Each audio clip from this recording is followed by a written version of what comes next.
CinePals.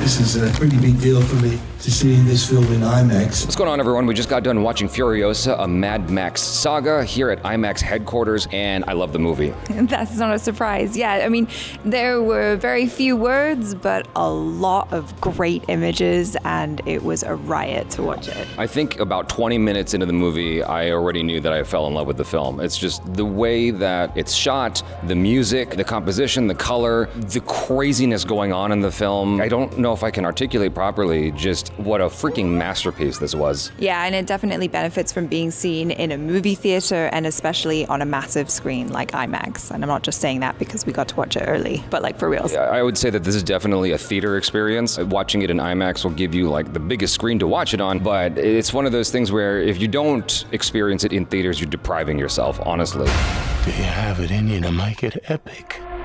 It's just such an immersive film. The way it sucks you in and the way it just pulls you into this adventure. And like there are things that go on a lot longer than you expect them to, and it's awesome. Like this, the easiest way to put it, because it's broken up into 5 acts, and each of those acts are powerful. Yeah.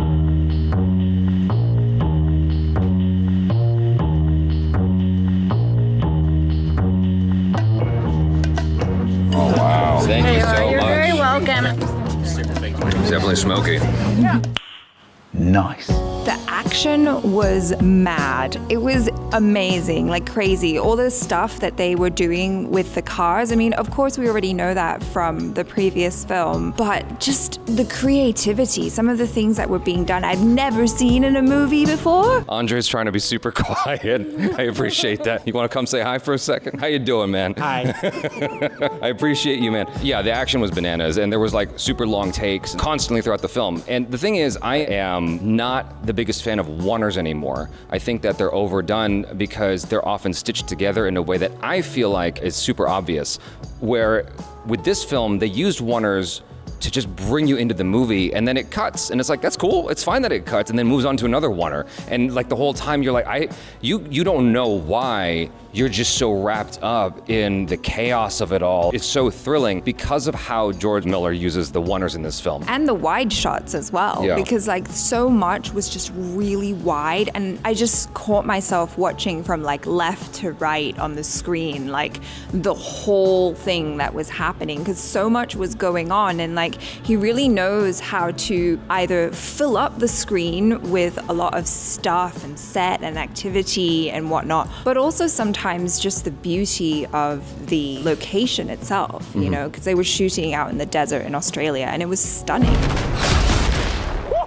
Yeah, one of the things that is kind of a thing about the first Mad Max film, there's not that much dialogue in the movie. It's like there's certainly dialogue in the film to help guide the story, but it's not really about that. It's not really about like banter. It's more about what's happening in the story. You're following these characters, and it's like in spite of not having much dialogue, you still have these characters that you fall in love with and that you root for. I found myself really passionate about what was going on with them and hoping for them. Especially with Furiosa, she really is a character of very few words, but high intensity. I thought that Anya Taylor Joy was a great casting choice for that, because she's got such lovely, expressive eyes, and she's also just a fantastic actress. But the young actress that was playing the younger version of Furiosa as well was like, first of all, she looked exactly like a young Anya Taylor Joy, but she also had that same intensity, and I was like, they feel like the same person They do. to me. It was remarkable how good the acting was just across the board. It helped me to buy into the world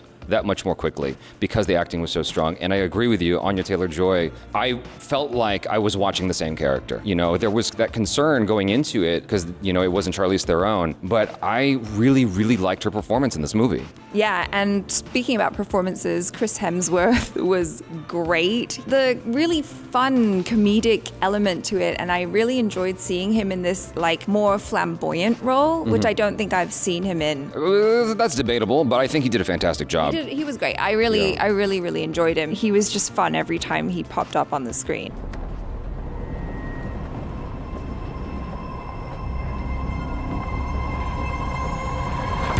Yeah, Chris Hemsworth delivered a fantastic job here as the villain in the movie. You know, I wasn't really sure what to expect because the trailers are a little bit cryptic about his involvement in the story. I wasn't sure if he teams up with Furiosa or if he's against her or whatever. Like, the trailers do a good job of not really cluing you in too much as to what's going to happen in the story. So Chris Hemsworth, what he was asked of, he delivered. Like, it was amazing to watch him. He was so much fun. One of the really, really cool things about this film is how it expands on the lore of Mad Max. Because if you watch the first one and you're paying attention to what's being said and the details, you know, other cities and stuff like that, you know, this film fills in all those blanks in a great way. You're like, whoa, like, it just helps you to appreciate the first movie even more. So what George Miller was saying is that he wrote this in order to have a fuller understanding for his actors and whatnot of what story they were telling in Fury Road. Like you said, it makes sense because it's all part of the same lore. It doesn't feel like, oh, we just needed to go back and make more Mad Max movies. It feels like, no, this was always the intention. This movie was written when we were preparing Fury Road. We wrote the screenplay of Fury Road and realizing that that's a story that basically happens over 3 days and 2 nights, we realized. And it's a story in which everything, all the content, all the subtext, all the exposition had to be done on the run. So in order to tell it cohesively, we had to know everything that happened in the time before. So we wrote a story on Furiosa from the time she was taken as a child, as she refers to in Fury Road, until she becomes the Imperator Furiosa. And we also wrote a story of Max in the year before we meet him in Fury Road.